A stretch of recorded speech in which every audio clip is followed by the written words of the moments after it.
সব্বাইকে হার্দিক নমস্কার। আজ আমাদের বিশ্বকবির গীতবিতানের পূজা পর্যায়ের 4 নম্বর কবিতা।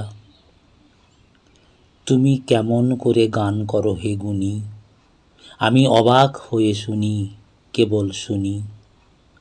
সুরের আলো ভুবন ফেলেছে, সুরের হাওয়া চলে গগন বেয়ে, পাষাণ টুটে ব্যাকুল বেগে ধেয়ে বহিয়া যায় সুরের সুরধুনী। মনে করি এমনি সুরে গাই, কণ্ঠে আমার সুর খুঁজে না পাই। কইতে কি চাই কইতে কথা বাঁধে, হার মেনে যে পরাণ আমার কাঁদে। আমায় তুমি ফেলেছ কোন ফাঁদে, চৌদিকে মোর সুরের জাল বুনি।